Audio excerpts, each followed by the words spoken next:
So destructing beliefs and solving trauma is futile. No,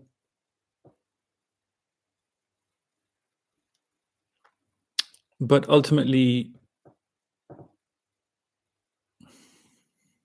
we can't do those either. Yeah, you can do whatever you want to make efforts to destroy beliefs or solve trauma, but really what resolves these things is a natural organic thing that's going on anyway. And it will only respond to your sincerity, really, to put it simply.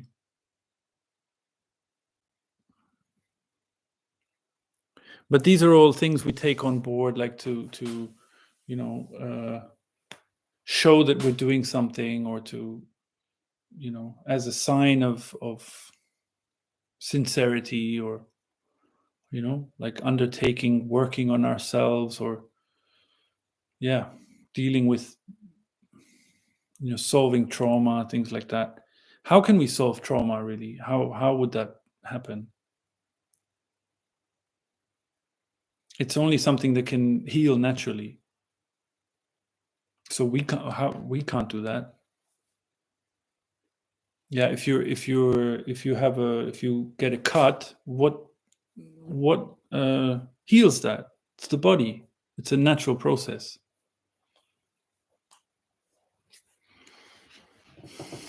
Hi, Jennifer.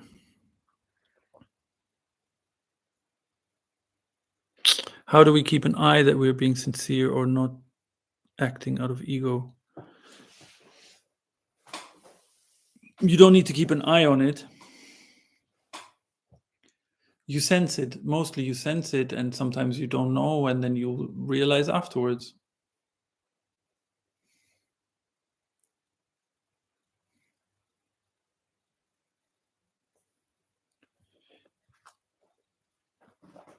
But there's a difference between like some kind of hype, some kind of like non-calm feeling, let's say, and a real depth of feeling, which is sincerity. There's a difference. Like if it's very agitated, then it's usually some kind of hype. But you know that if you feel something really truly joyful, then that's not coming from any ego. Sometimes it's too late to see afterwards. No, not really. Why? That would only be the case if you then later go back and decide that's that means now I'm guilty or something like that. Or you need to give me a concrete example. What if our senses are blocked? How to unblock? Same, like Mukunda is saying, they're not things we can do. These things happen in response to a sincere desire to have them unblocked, let's say, if they are blocked.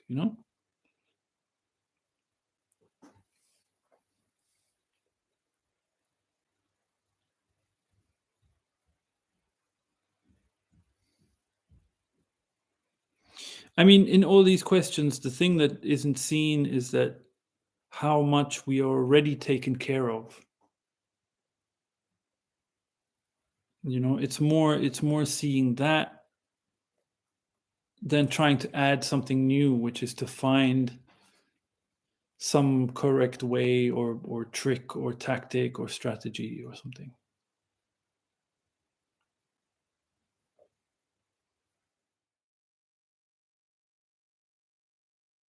Hey, Jennifer. For example, if I want to run away from home and later I realized it was some decision made by some form of ego, and then I can't go back home and can't stay alone, you understand? In that case, it's too late to understand afterwards. No, see, what you're doing is you're running into the future, thinking what it will be like then. And it's a classic thing. Like if you want to do something and then thinking, oh, but this might happen, so then I won't do it. So it's like an excuse, first of all. And it's going into the future thinking that we have the ability to see what things might look like from the future. That's completely illusory, because the possibilities of how that situation will be are endless, and you're choosing one and putting everything, all the weight on that.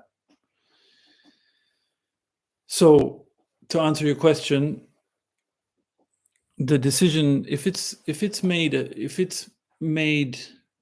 that would be a big decision, right? So that kind of a decision, if you don't feel deep down inside that it's the right decision, you won't do it. You won't make it. Yeah, or something will stop you. But if it's a heartfelt thing, if it's really truly a deepest desire, then everything will come together to help that situation, But to have the certainty of, I mean, in this kind of a big decision, the clarity, whether it comes from ego or not, is pretty simple. It's very clear. Like, you will see if it's just done out of some anger and spite or some kind of I'm leaving, then that's one thing. But if it's really like with your whole being you feel to do it, then of course it's not coming from the ego. You know what I mean? But these calculations, that's really like, that's just, that would be the ego's activity, trying to tell you, look, whatever your feelings are, they might lead you into danger, Why is there so much duality? The question doesn't make sense, because you actually need duality for the world of forms to make sense. Yeah. If there wasn't hot and cold, you would never, there would not be no, you wouldn't be able to experience different kinds of weather. You wouldn't be able to have a hot shower. You would take a cold shower, and it wouldn't be good for your body, maybe, if you're taking a cold shower in winter. I don't know. The world of form doesn't make it wouldn't exist if it wasn't for duality. Non-duality, the term just points to the fact that at the base of it, the essence, let's say, what there is undivided. That's it. Duality isn't a division either, necessarily. It's just complementary aspect. It's like you have to have light and dark for to be able to see things, even. Yeah, perspective, shadows. Yeah.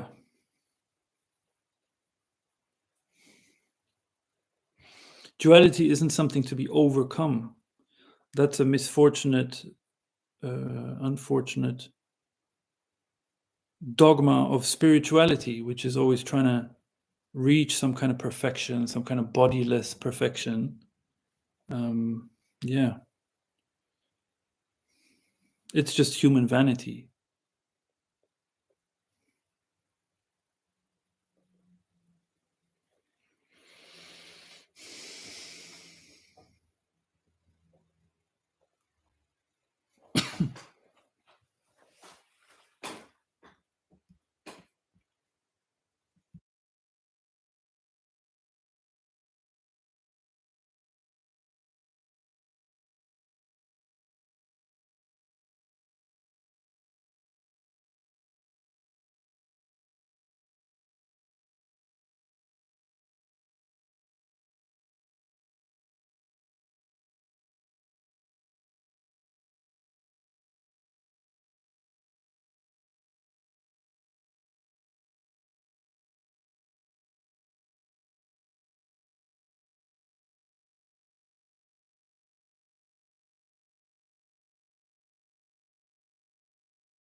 No problem.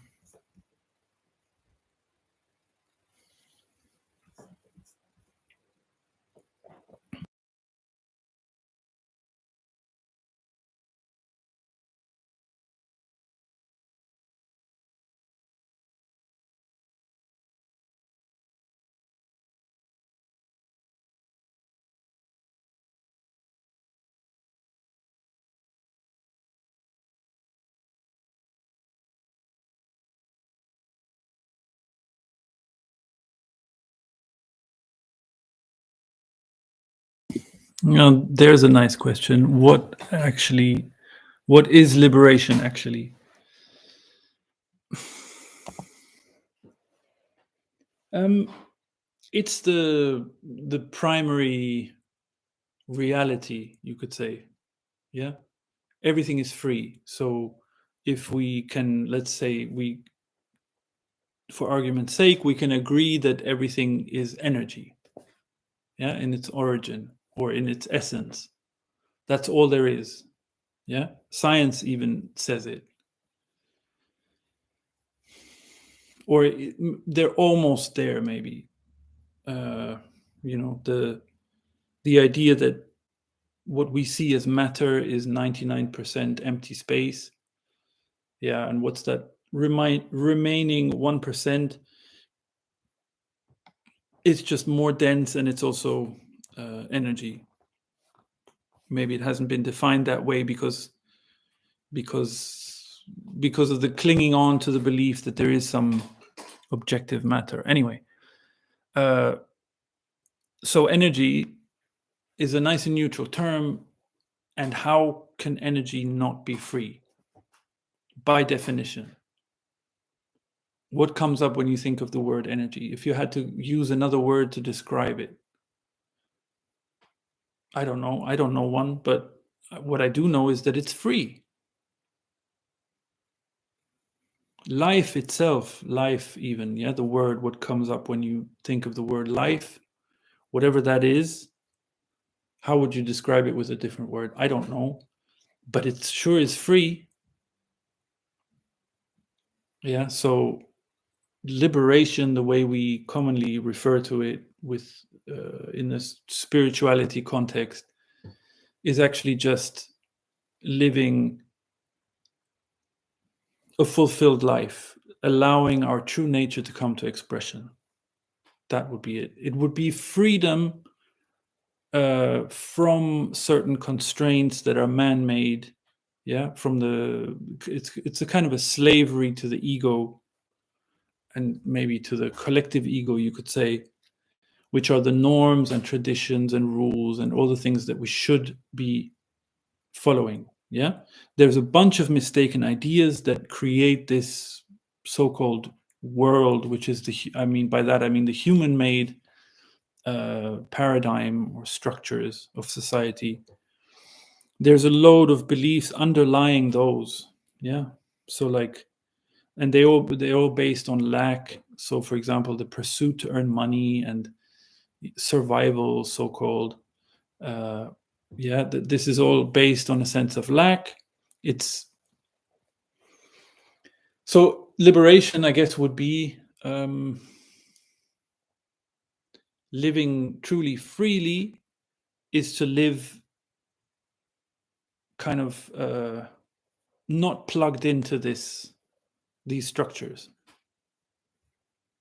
because they actually stunt, they kind of blunt our true nature. They try and force it into a certain form, which is then accepted, and so on. Yeah.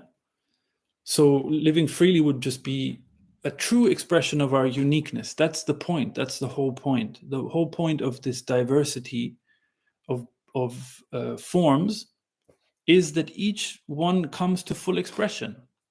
It's common sense. It's logic, even, that would be the purpose, if there is such a thing as a purpose. If you want to ask what's the purpose, it would be that.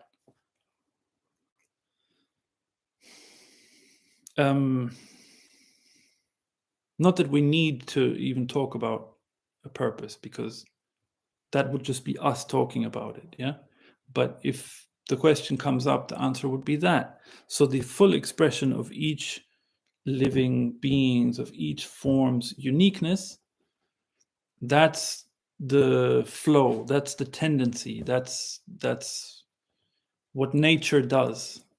Yeah, but because of this assumed world of humans, which is based on the human's place as special in the whole, we create false limitations which come from the ego, and they prevent us from expressing ourselves.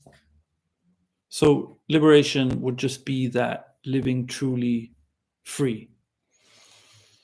And if we can express our uniqueness fully and live a full life, like live life to the fullest, literally, then all the contentment is there, you know? That is contentment itself. So I would say that actually the most useful thing maybe is to look at the things that we assume about all this topic, yeah, about spirituality, about non-duality, about liberation, because there are so many just misunderstandings of it.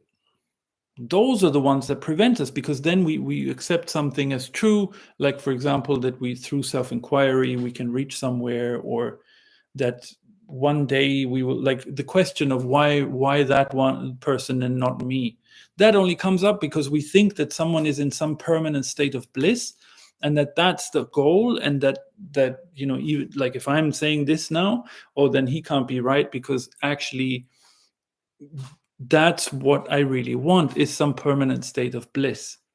And then we can spend our whole life looking for that and holding out for it and hoping that that's there somewhere, or maybe even thinking we're so completely convinced of it. And then we just miss our life, which is already fulfilled from the beginning.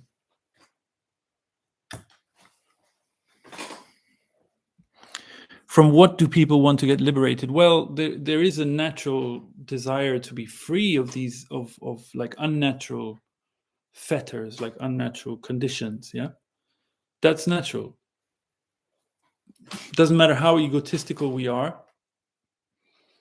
there is a deep down, there is a desire to be free of those things, and that's where nature heads anyway. So if we are so dominated by the ego, we're only going to create adversities anyway for ourselves, which then bring us back to, eventually, to our common sense. How can we see as parents that we're doing some conditioning to the child?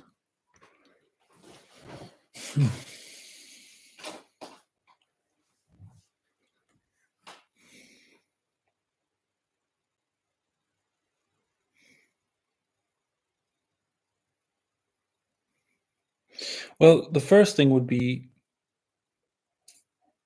what a lot of parents do is to try and break their child's will when they're very young. Yeah, the same like if you have a wild horse, usually the approach is to, when if you want to domesticate it, usually the approach would be to try and break the horse's will. Yeah, so that it obeys you rather than its own sense. Yeah, so it's the same. Instead of learning to cooperate with the horse, yeah, so it's the same for children. Like, usually conditioning, the way it starts is to try and break the child's will, so that to ensure obedience. So that would be one thing.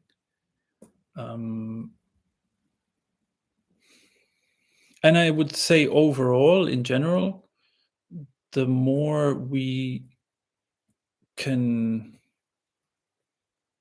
kind of recognize our own actions out of conditioning, yeah, that, like, seeing them, bringing them in front of our eyes, certain adversities happen, certain issues come up, and then we always have the opportunity to see through some pattern, yeah, that is unhealthy, and that is just the result of conditioning. So the more that we do that for ourselves, the more we also don't pass it on to others.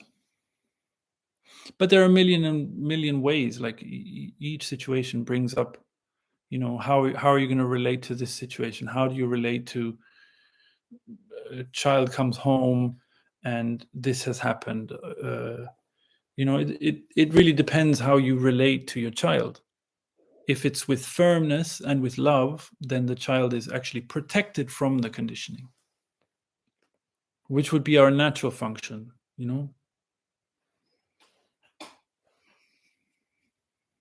to protect the child instead of conditioning them.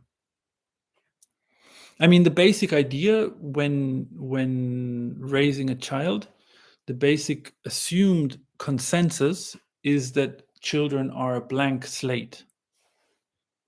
Yeah, that they are like a white sheet of paper, and now we have to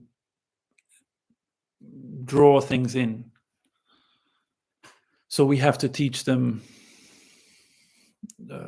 rules of behavior. We even have to teach them this is kind, that's not kind. This is correct, this isn't correct. Like as if the child doesn't come with a perfect blueprint already anyway, and has all its senses of what's loving, what's not, what's acceptable, what's not. Everything's already intact. So if we just encourage that, if we create an environment where the child feels safe to express itself truly, then the child will flourish. How can we uncondition ourselves?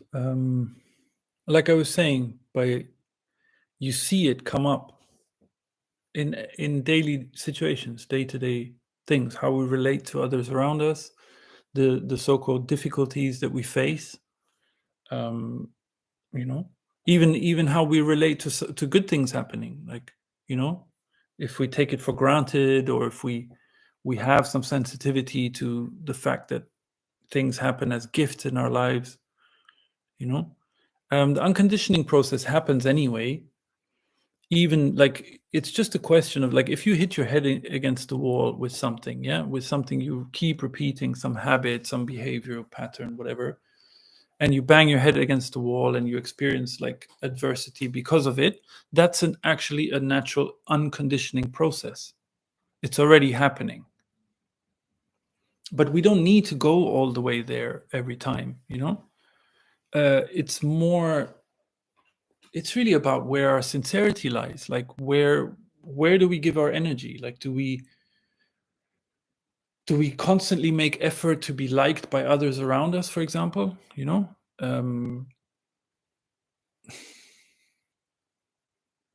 The more, because a lot of the conditioning, maybe most of it, we take on innocently. We don't know any better. We're kids. We're just, we are treated a certain way with a lot of force, and we don't want to upset anyone, and we don't want to do the wrong thing, and so it's kind of natural in a way that we would take on a certain amount of conditioning. But even as children, we have the ability to say no to something, or at least inwardly to not accept something, to be very clear that this situation is not acceptable. That's very clear. Kids do it all the time. They, even at age 2, there's something called, like, people call it the no phase, right? When kids start saying no to everything. It's because they're testing out, like, what's going to be this is what I feel. This is my natural response to things I don't like. No, I don't want this. No, I don't want that. And they see what happens. So if we don't respect the no, then already the child is intimidated and everything. So again, like with everything else, Jennifer, I would say that how can we uncondition ourselves? By sincerely wanting it. Yeah. Which your whole organism, your whole being wants anyway. So just with your like consciously joining it, I don't know how to say it. There's no how.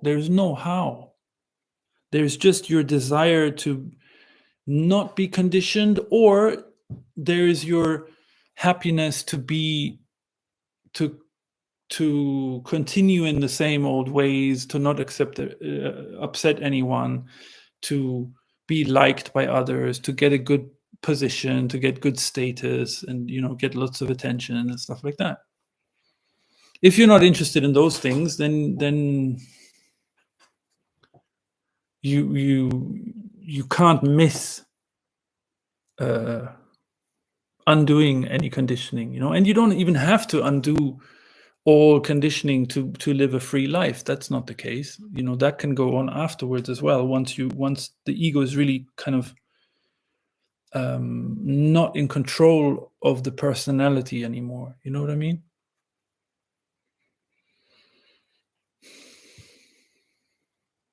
Because a lot of the conditioning is habits and memories and reflexes and things like that. So those just take their time to go.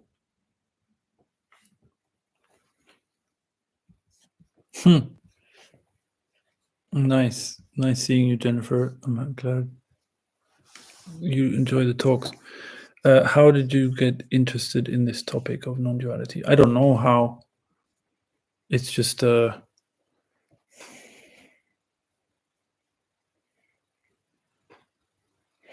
I guess through sort of seeing certain things as a kid. It's just been, I don't know, it's not like getting interested in it as far as I'm concerned. It's more like if you are sensitive enough by nature, then these things come to you. Um, and yeah,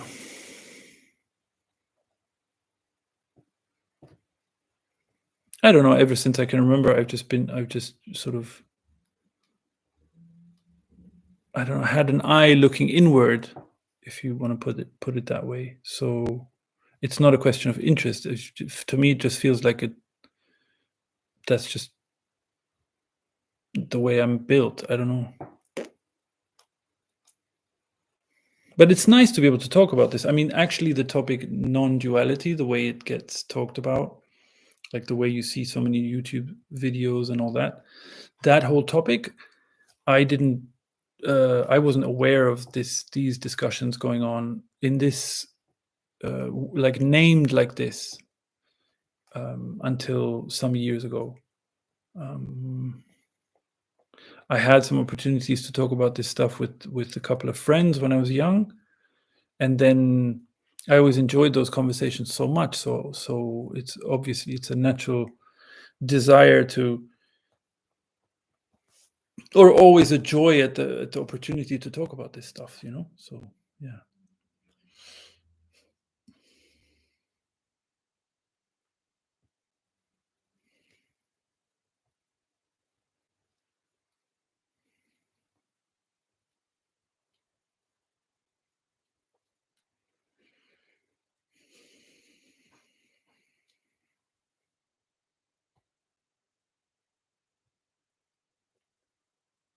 But you find elements of this in so many world religions, world philosophies. Like what I was always interested in was Chinese philosophy. For some reason, I was drawn to that, and there, the principles of like complementarity instead of opposites is very strong, and that's the same thing. It's just they don't call it non-duality. That's all. And it's nice to have this topic as called that as a discussion topic, but it's been hijacked so much, already, even though it's perhaps relatively new that in the West this gets talked about like this. So what you see on YouTube, but already it's been hijacked by the ego so much, actually, so that most of the content that you see is just not genuine, and it's unfortunate. But okay, it touches these ego patterns. They touch all aspects of life, so I guess it's kind of a logical conclusion of this claiming.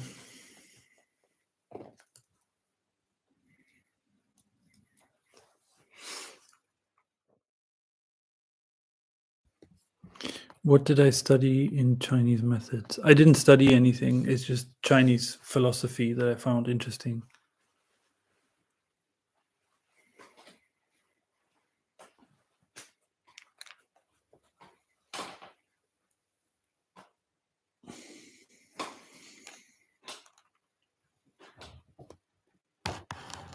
I mean, like just reading things, the Lao Tzu and um,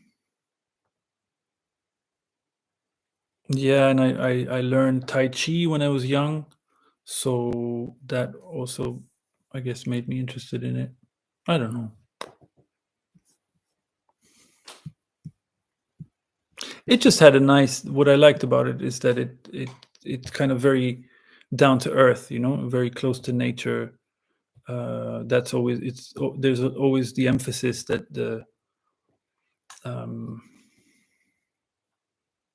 that life in its purest form, the expression of life is nature. The expression of the unseen is nature. So there can't be any, which is often emphasized in other religions. There can't be any question of like trying to transcend nature, to reach something higher. That's I always found that appealing.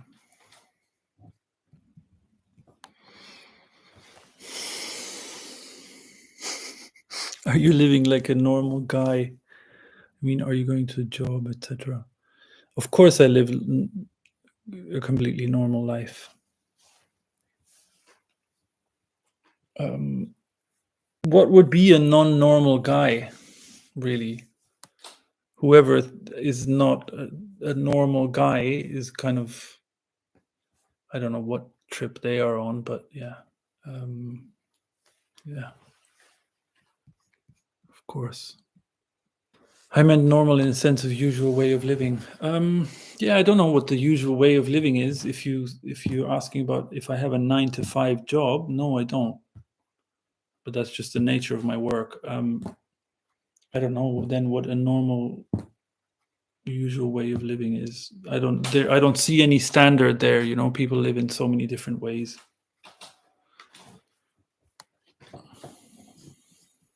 But yes, of course, yeah. Am I freelance? Yes, I am.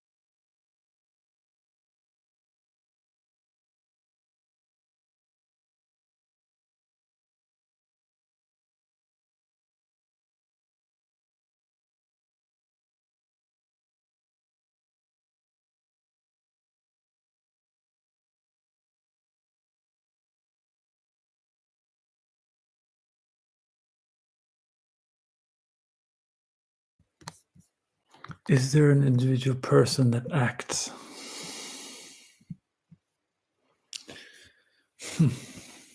I can say yes. I can also answer it with no.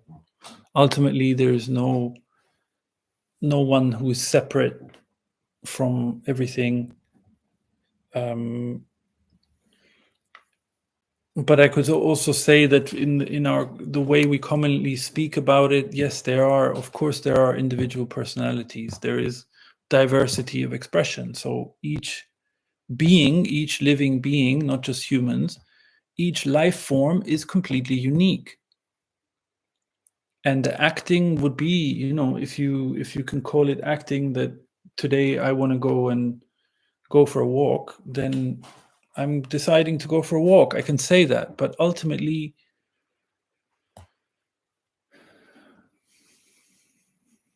there is not some actor, some big decision maker. It's a feeling you get. My take is on it would be this: if I get a feeling, if I get a desire, oh, I really want to go for a walk now, that feeling came to me. It's not I decided I will go for a walk now. I'm responding, my decision to go for the walk is my response to how I feel. And where does the feeling come from? I don't know. It's a mystery. But it sure as hell is the source of everything. Yeah. That's the end of the discussion for me. Like, you know, the whole thing is that we live by response. I would say, you know, instead of initiating action. It's just like, it's a bit like surfing. Like we feel, if we go with what feels right and good to us, then we're kind of, there's a harmony. If we turn away from what doesn't feel right and we are firm about those things, then our life unfolds and fulfills itself, you know. It would be the willful acting against how we feel that would create trouble for us. And then there would over time there's the illusion of like, I'm the one who's in control and making decisions and all that.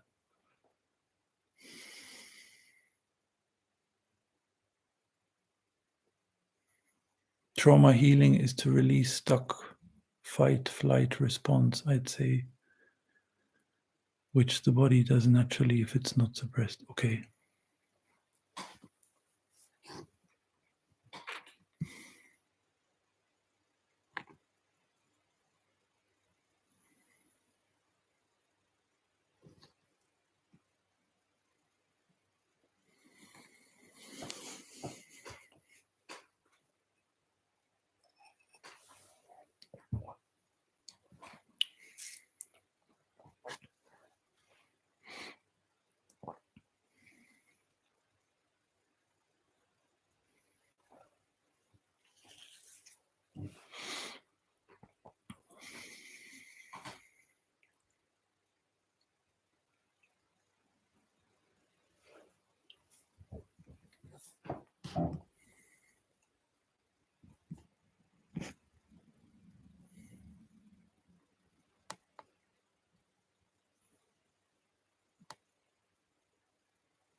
Why translations? Is it your passion or just to make a living? It's a way to earn money.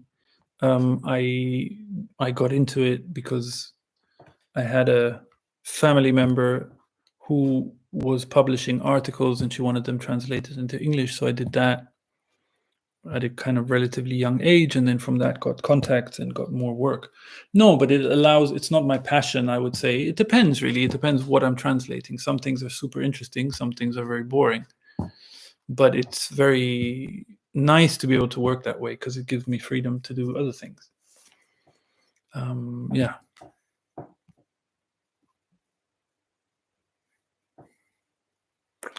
Do you mean that you are just receiving this signal like an antenna? Yeah, you could say that. I don't know, but I mean like a totally natural function. Yeah, that you yourself, everybody gets kind of a feeling. Like if you get a feeling today, I want to eat. Oh, I know what I'm going to cook. That kind of a feeling. Yeah, where does that come from? But you have a certainty that, oh, this is what I really want, because your body really wants to eat that. Yeah, so it's that's like a thing that you didn't come up with. You know what I mean? You're responding to, oh, yes. Yeah. It's like every great insight, every great invention, everything functions that way. Those are just examples, like inventions, for example, are just examples where you can see it so clearly. But that's the natural function of things. It's not like I'm receiving some signal like an antenna. No, it's a natural function that's how biologically we work. The impulse kind of is there before or the stimulus is there before the impulse to do something.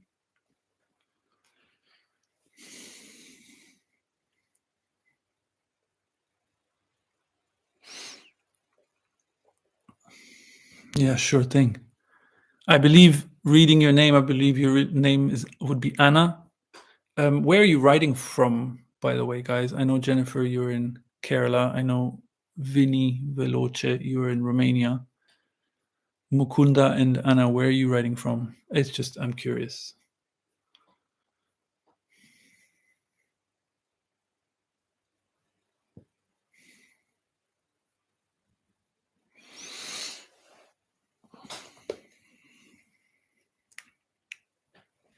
I'm from Russia. Okay, yeah. Are you writing from Russia at the moment?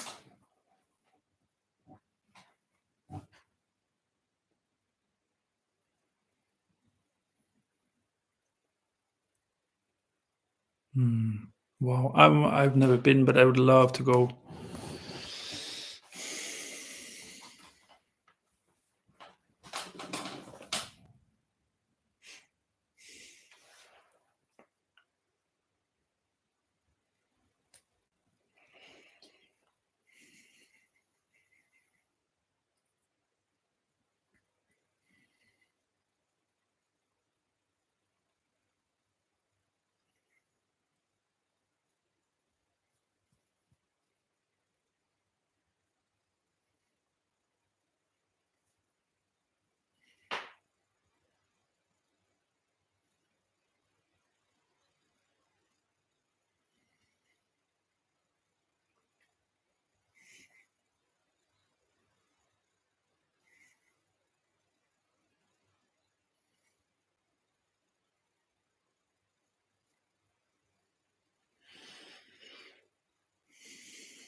Now this is an aggressor country, and I have strange feelings about accepting what our government is doing. Yeah, of course. If you have any kind of sensitivity, you would have strange feelings at the very least. Yeah, but the aggressor, yeah, the government is not the country. Yeah,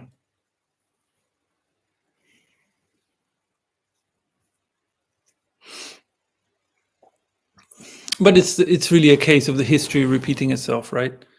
Like, how many empires and wars have there been throughout all of history, right? Empires coming and going, and ups and downs like this.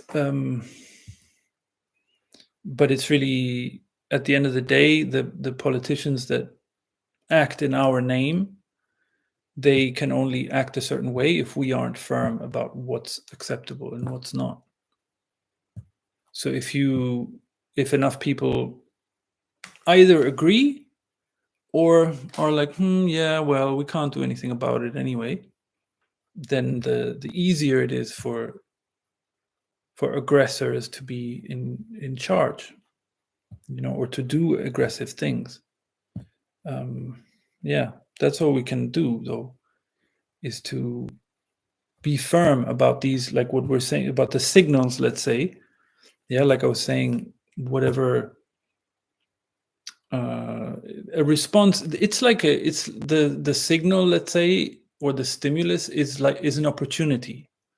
There's no guarantee that we're going to go with what feels right and go and turn away from what doesn't feel right. Yeah, so many situations where something doesn't feel right, but we go along with it anyway because everybody else is doing it, or because there is so much peer pressure, or because of some other benefit that we might get from it. Everything is there. Everything is really there. Like, if firmness is really the key, it's really the answer to everything. And the firmness, we can be firm. Why can't we be firm? Because it's our feelings. It's how, we get a sense of something, we feel a certain way, and then we have the opportunity to go with it, to acknowledge it, to embrace it. So yeah, that applies to political situations as well, to aggression, to war, because it's only possible if the will of the people is weak,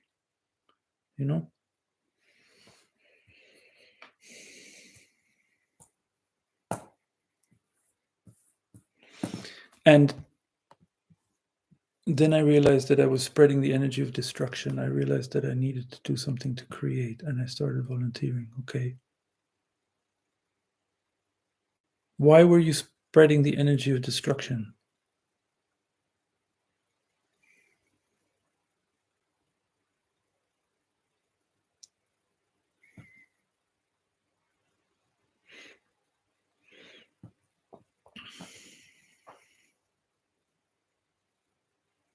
At the beginning of the war, I was very angry and went to rallies. That's not spreading the energy of destruction, though. No, that's you expressing your anger. What could be more natural than that? Of course, you're going to be angry if you have any kind of sensitivity. Of course, it's not an energy of destruction. No, not at all.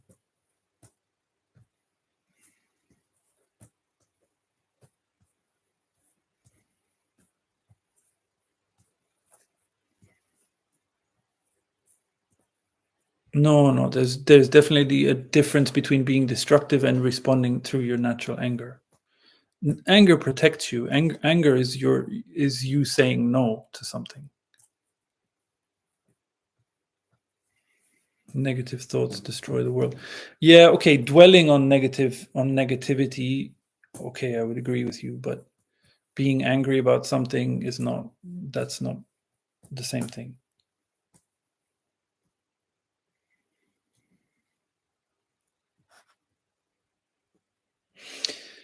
Yeah, these things, they have so many angles as well. It's hard to untangle what comes first, because there's always a response of it's like mafia business, really. Yeah, revenge exacts revenge, and again and again and again. So if you didn't have the expansion of NATO towards the east, then you wouldn't have provoked an invasion like this. You know what I mean? If there wasn't this expansion and this NATO idea of trying to protect Europe. Yeah, so you always have these, wherever you have these kind of exclusions, and you're going to create problems. So, but the whole point is that there is no, yeah, you can't really untangle the beginning of it. So it's very easy, and obviously most of the time it's done that, like, oh, who is to blame? But the real root of it is that if each is the real solution is only our own sphere of activity. So all I can do is respond to the stimulus I get, let's say. Yeah, if I feel a certain way about something, if I don't accept something, if I find that something is unacceptable, then to embrace that feeling rather than going against it for some other benefit. So as long as I'm doing that, then that's all I can do. And then, okay, then whatever outer action I might take or not take, that's up to me. That's a bonus. Then if I do something outwardly in response to my true feeling, then it'll be a good thing.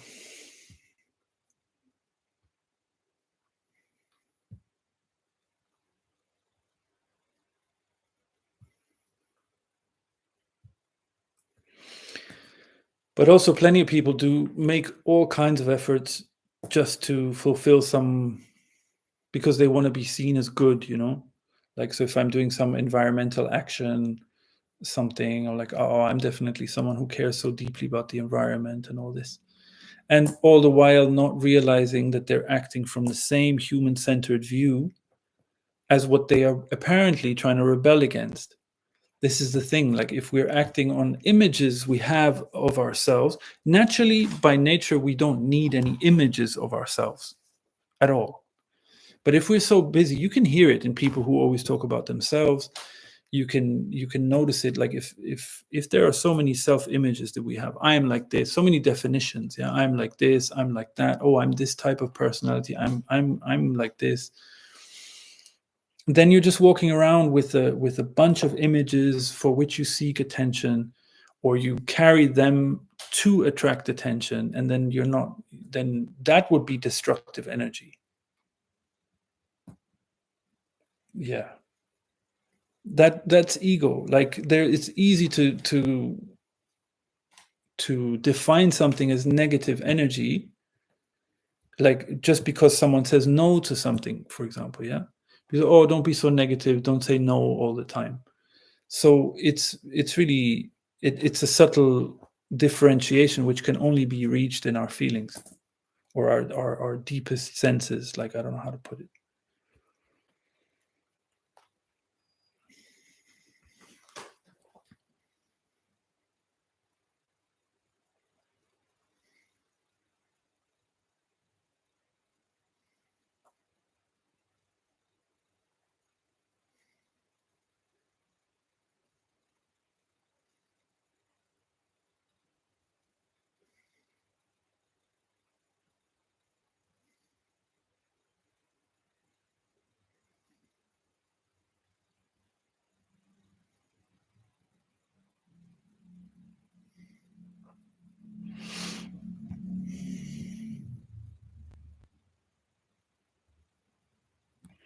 I try to help secretly, but you're right, it feeds the ego.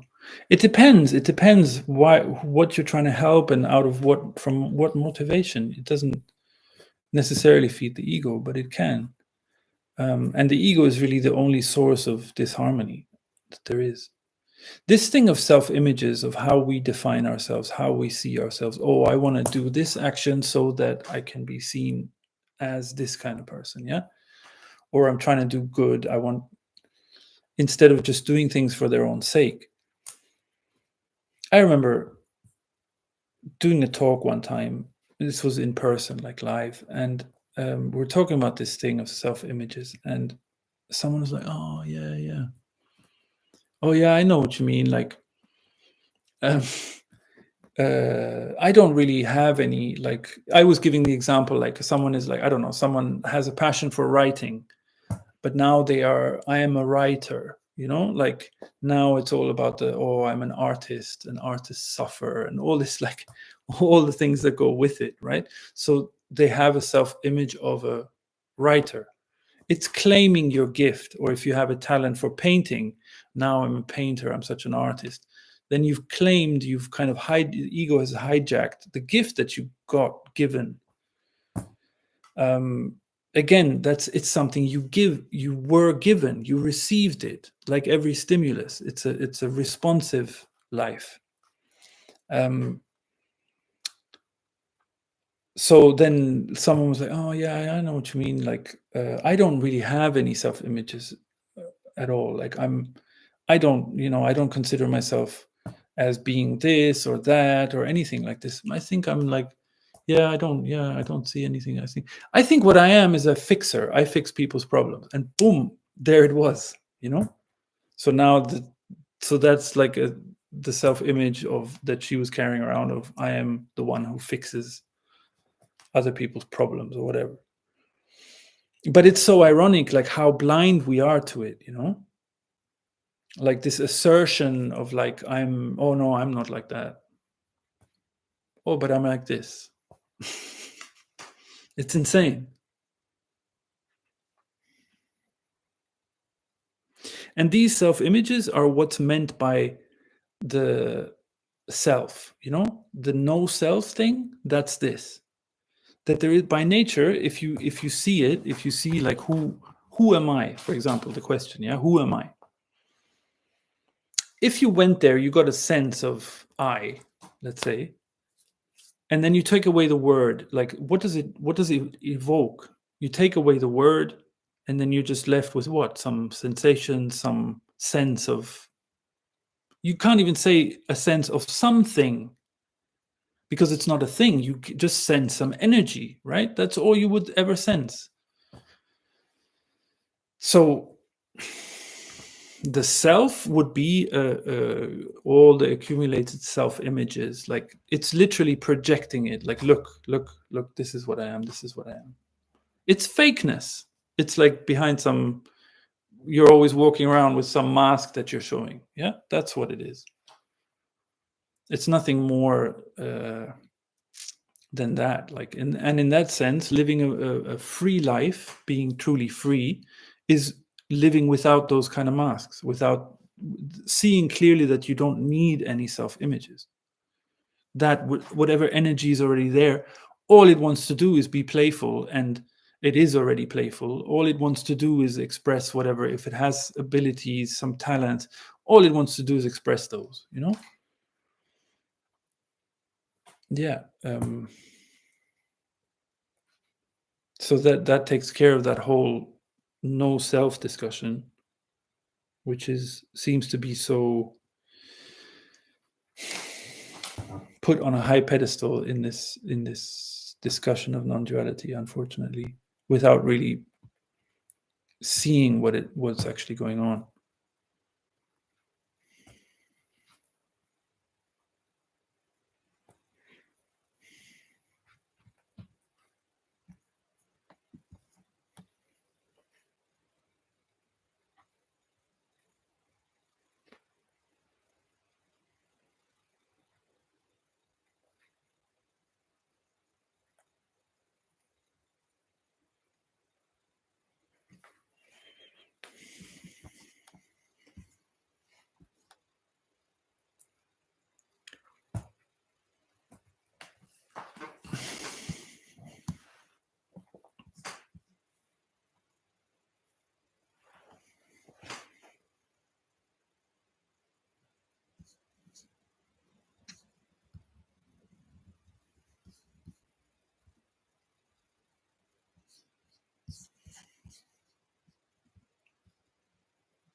I don't have a negative attitude towards the ego. I perceive it as a tool. For me, the main thing is that it does not become me. Learn to manage the ego. Do not kill it in me. Okay. Maybe it's just about what we define as the ego, but okay. Yeah, it's a quite a popular view, even that the ego is something useful and this and that, you know. Yeah.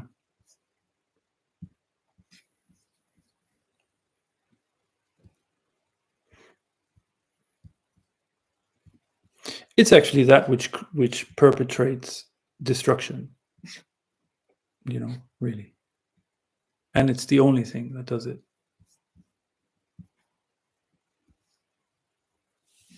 How did it happen in your story that I vanished? It didn't happen, and I would never put it that way at all.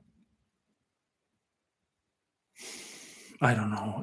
Yeah, I don't know if you were listening just now, but it's really uh, the accumulation of like self-images, what they are. They're just concepts, right? They're just images. They don't have any solidity. So these things erode over time with the loss of interest in them. There was no happening, or it was never there in the first place. I remember I was like 12 years old, maybe. I saw it very clearly that there is already, it's not like something that's going to happen, that there is already actually no thing there. So no entity. Like I was saying, there is an energy, there's unique energies. Really, if you have individuation in form, they are unique expressions of energy. That's all there is. So, but that's kind of like the end of the story for me. Like that's, now what? Now life is there, It's not this thing of the I vanishing as it gets talked about in non-duality is a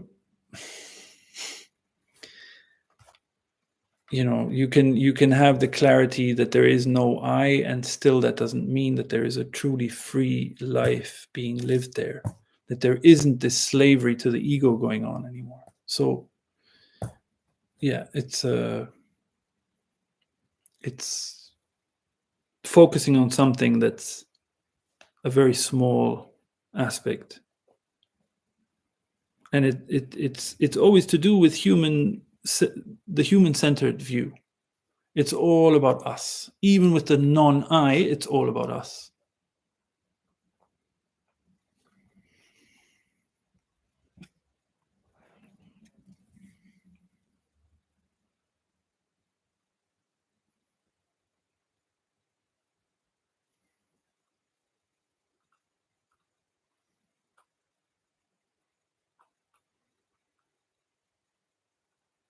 But as for story, I don't know. Yeah, I could tell you that from the age of about 12.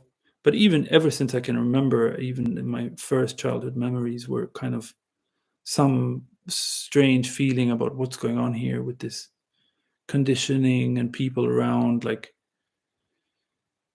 something is clashing, something isn't quite um, the way nature intended, maybe like that.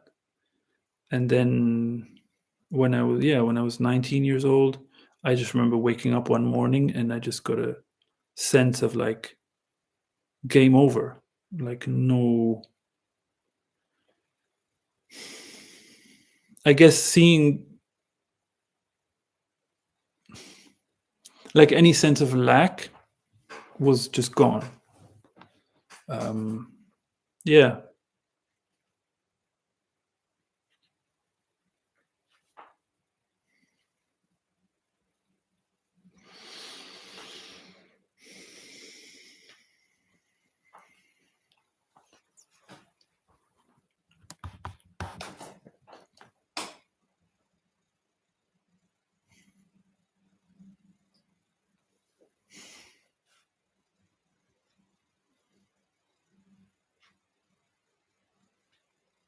but if we're after some kind of experience, or especially if we can maybe replicate, then it's best to take drugs.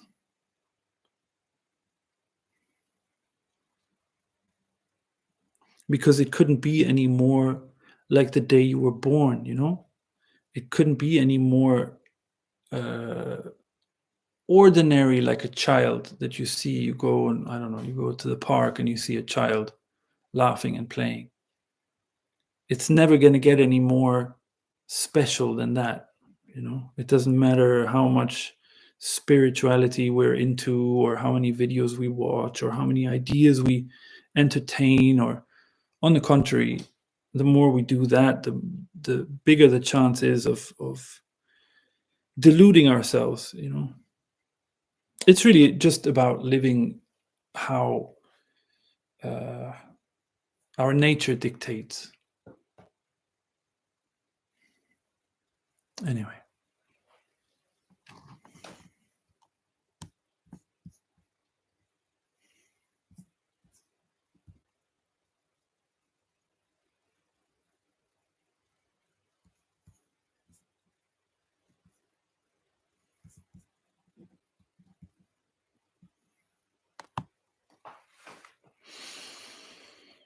what do you think about falsely enlightened people who grow their ego on the basis of spirituality? I have met enlightened. I can't read there because it's hidden in my screen somehow. Enlightened something who use spirituality to enlightened men who use spirituality to seduce women. What do I think about it? It is what it is. It's just pure delusion. But it's not just some so-called gurus who this or that. It's I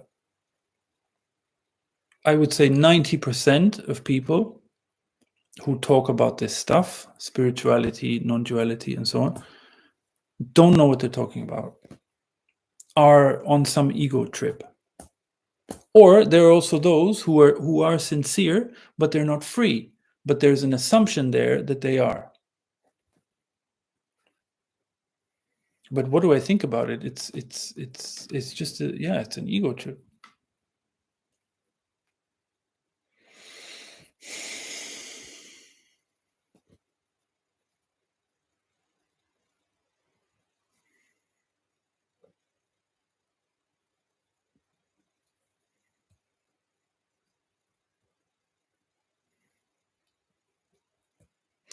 But you have all kinds of variations. There's also the other way around, like Osho, for example, who was clearly free, got so many accusations, of this and that, and which is just nonsense. So yeah, I guess it just depends on each individual case.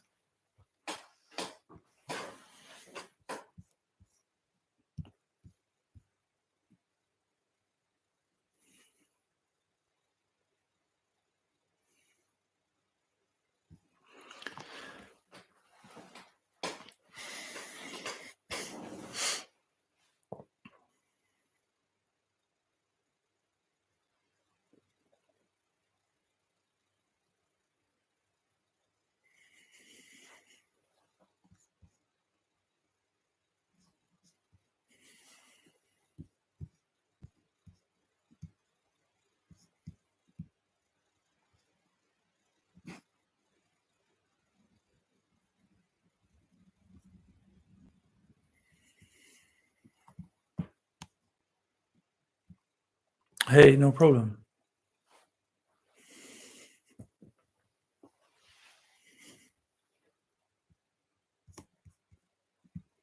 Your liberation at 19 remained. It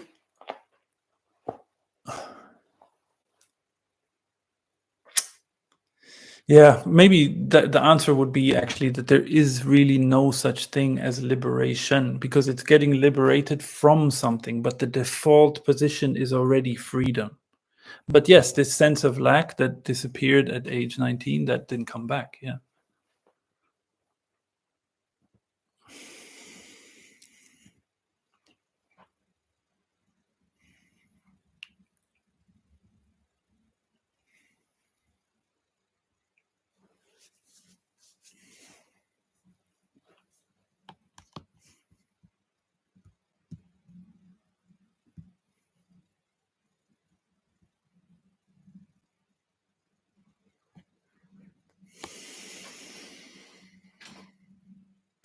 Yeah, it's weird, these words we work with, it's a bit cringeworthy, all these words, liberation, enlightenment, all this.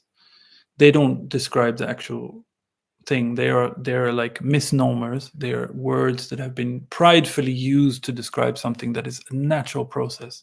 That is our natural, it's not a process even, it's our natural position. But because we get conditioned, because there is this ego environment that we grow up in, and by ego, all I mean is the concern with how others see us. That's the root of what we could call ego. Because of that, then maybe there's there can be an undoing of false beliefs that have been added. Yeah. But to call that enlightenment or liberation is insane, really. Actually, it's like saying, I don't know, a flower is growing and then some weight is lying on it so it can't grow properly. Then you take that weight away and now the flower is enlightened. Really, that's how ridiculous it is, the word. So it's a, it can, if we talk about these things, and there will be answers to it, because it's clear what's being talked about, but it's really a misunderstanding completely. It's really as simple as that. A flower or a bush or some tree has some weight growing, lying on it, some trash, I don't know, something, and it can't grow. And then this gets taken away, and then it breathes and grows naturally again. But to call that enlightenment, do you see how that's a bit vain?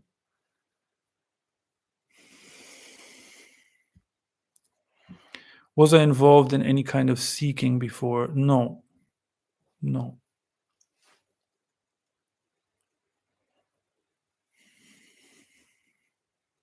I had a curiosity because of these things in childhood. There were times where I would just, like, before going to sleep, I would see things, or like downloads, or some kind of like, things would become clear. I don't know, or if I had an issue going on, then I would get a sense of like, just stay here and hold on to how you really feel, and then things will work out outwardly. And that's how it always was. So I always had a curiosity, of course, to see, wow, it's like magical. Like I would always have a curiosity to go inwardly, let's say, in this like dark black ocean and just go deeper, that, yes. But I wouldn't call it seeking, because it wasn't looking for something. It was more like, okay, what's next? Like wow, what's going on here? Like, or like, hello, like Dory in Finding Nemo, down in the ocean. Yeah.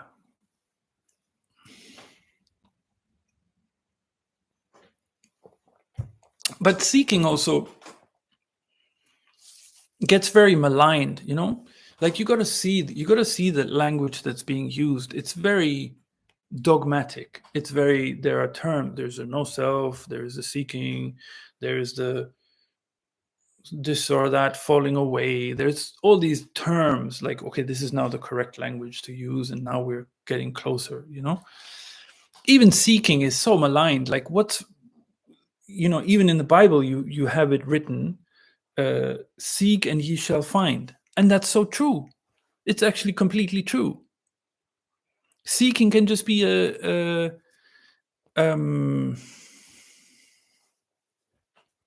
it's natural curiosity. It's like a child looking for, we are all curious by nature, So yeah, seeking, the word is very loaded by now. I think Dory was free of ego. Yeah, Dory is amazing. And she's got no memory, that definitely happens. Your memory will definitely go. It's amazing how much trash we store in our memory, and how unnecessary it is.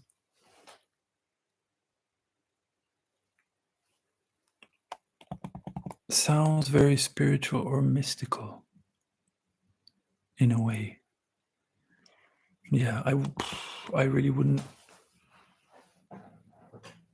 You also listen to no teachers? No. I was interested, like I read the Tao Te Ching, Lao Tzu, which I found amazing, but also because I always really like poetry, so it's also quite poetic, which I really like. I liked philosophy. I did like reading philosophy.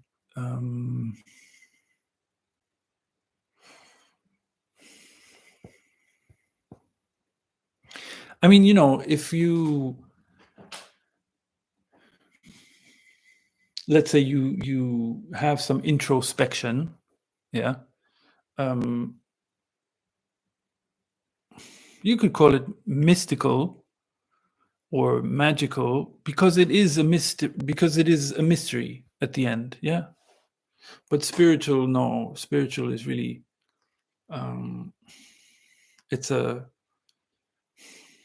it's in praise of that which is without body.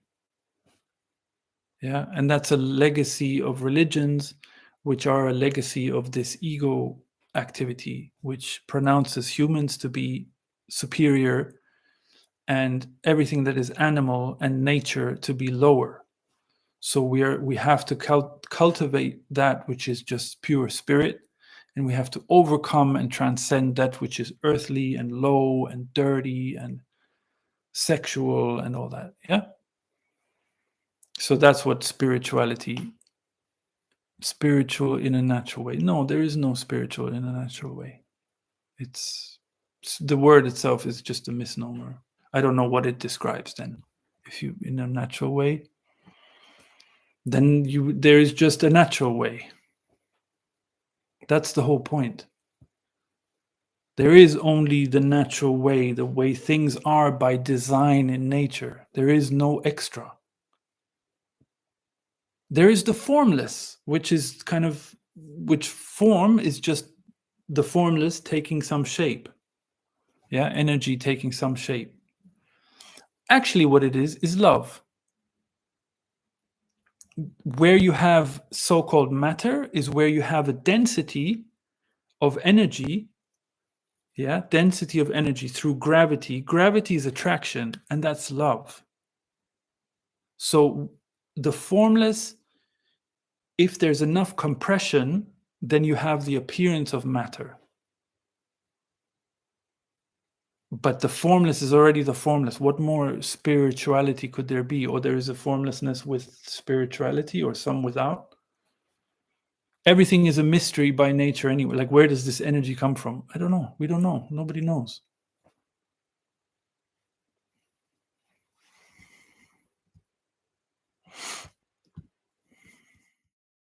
Oops, I was muted. I keep muting myself because the chair is so creaky.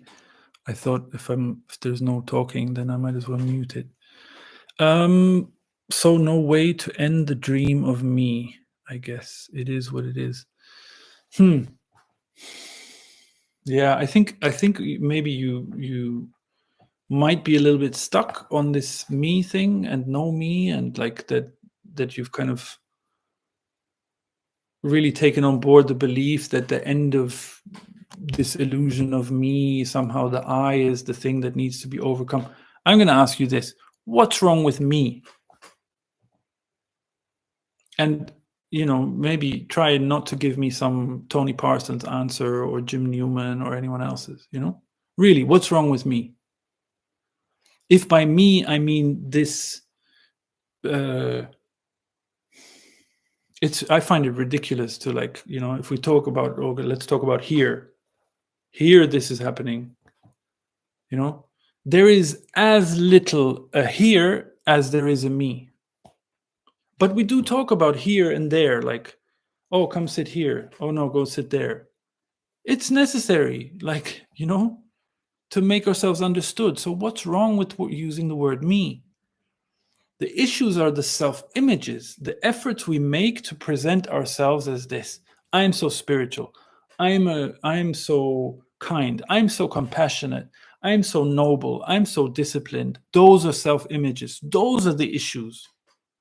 And of course, there's a way to end them. That's the dream, that I am these self-images. That's the dream.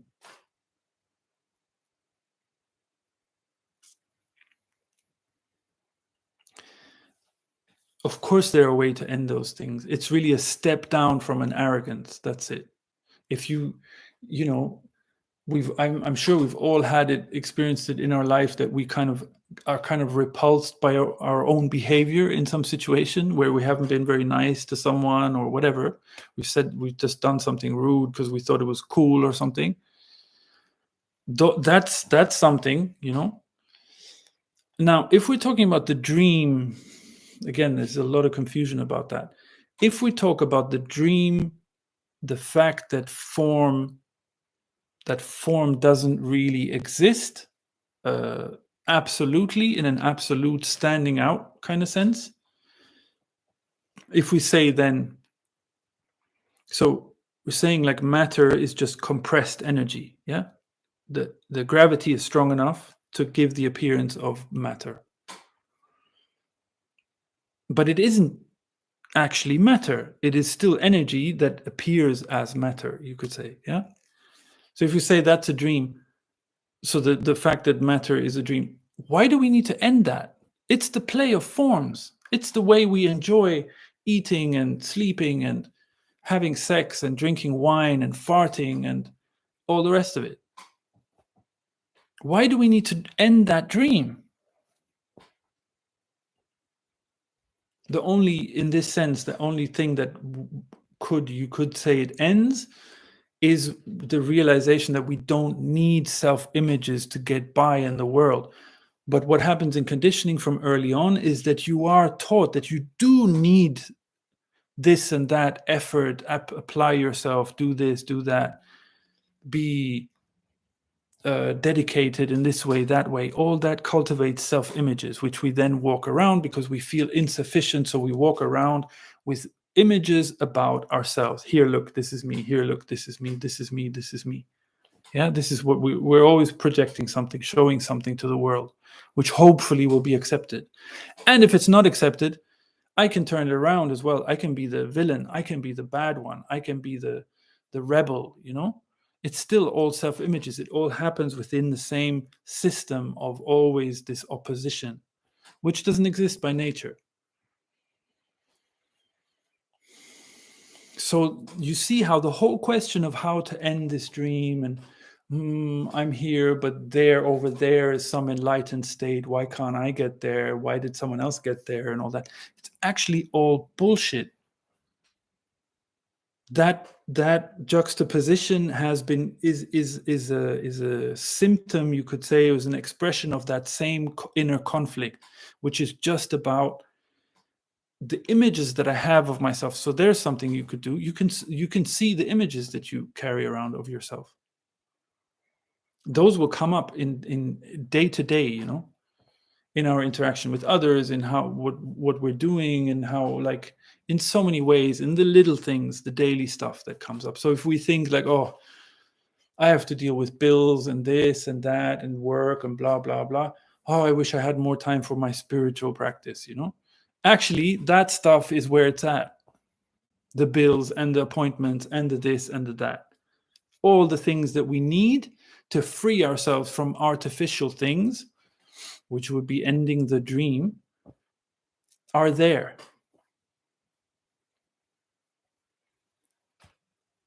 And then when those things are gone, or start to erode, then more sunlight comes in. Then we're still a normal guy. Like someone was asking if I was a normal guy. Then we're still a normal guy, but there's just some sunshine and there's more joy. It spreads slowly. Yeah, all those are self-images. I was saying, being separate, being small, inadequate. This inadequacy is something that we're taught. It's by design. It's actually instilled in us explicitly or implicitly, so that to generate obedience, so that we are receptive to the outside world, to its commands and norms and standards and requirements and expectations and so on. Yeah. But it's so easy to see that it's something that we've been taught. How would anything that exists by nature be inadequate? But you see how in all this, the whole discussion of me falling away, not me, all this, how dogmatic that has become. Yeah, it's really kind of unnecessary. Anyway, I think that's going to be it, unless there's some other burning question. Fire away. But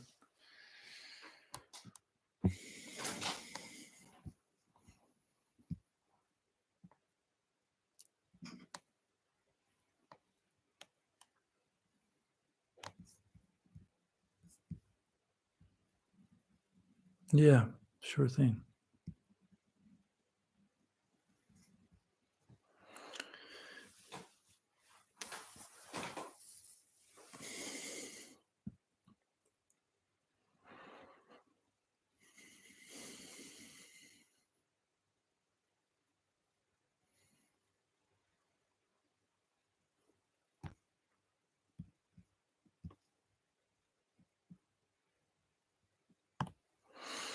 Does enlightenment prevent you from living an ordinary life with your family and earn money? Is it necessary to get a divorce if a husband does not strive for spirituality? No.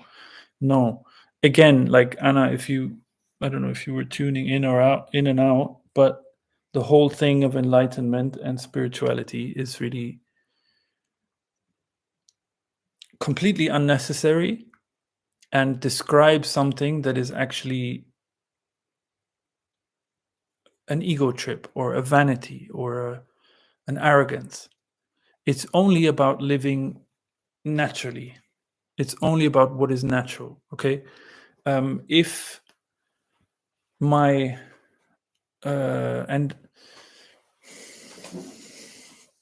okay, or living freely, the only thing that is different maybe, or one thing that is different to not, is being very clear that we're not in control. Yeah. So there are no attempts to secure my future or secure in my relationships, to be on guard so I don't get hurt, stuff like that. Yeah. Oh, because my heart was broken, so now I can't open up anymore, or I have to be extra cautious, or all this nonsense. Always trying to attempt to have a hold on the situation. Yeah. So that next time, maybe if I put all my effort into it, maybe I can steer it a tiny bit. Yeah. Okay. So if your partner is not interested in anything that is what you're saying, spirituality, the only thing it's about is if your partner is in the long term very clearly not going to be true to themselves. So, for example, having a lot of ambition to fulfill all the expectations and standards and norms that we're talking about from the outside world, and be some kind of champion of them and some kind of hero in that context.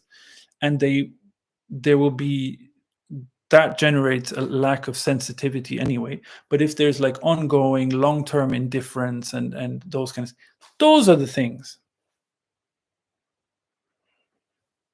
Yeah, because those things aren't natural. And no, there couldn't be anything more ordinary than living life as it's meant to be. So then certain things might fall away that are unnecessary, like striving for gazillions of dollars, euros, whatever. Yeah. But again, it can't be a generalization, because maybe someone really truly has a burning passion for earning lots of money, and because they really love doing business and so on. That's also natural then, because it's a natural desire, like a really deep, heartfelt desire. Those are the things that are meant to come true. So in relationships, there are a lot of factors that, like, if there's perpetual indifference or insensitivity, that's going to cause a problem. But I don't mean in the short term. Like, in the short term, so many things can be fixed. Like, we give up on each other way too quickly in relationships. But yeah, who cares about if someone's not interested? Someone doesn't listen to non-duality talks, or doesn't meditate or something, then no. But it's all in the feeling. Like, someone can be, I was saying, this example came up the other time, like someone who's in the corner shop selling just basic groceries, where you can buy your newspaper and your cigarettes and your potato chips, has an innocent heart, has a clear humility in their life, and lives their life according to it. Yeah. Has a gratitude for everything in life, has a gratitude for the family, the love they have, and all this stuff. Yeah. That person might be free, but the one who's sitting in their room meditating 10 hours a day, burning incense and chanting Om, and spending 30 years, if I do this long enough, and if I work hard enough, and if I'm disciplined enough, that person is just riding an ego trip all their life, maybe. So you see how it has nothing to do with freedom, this outward show,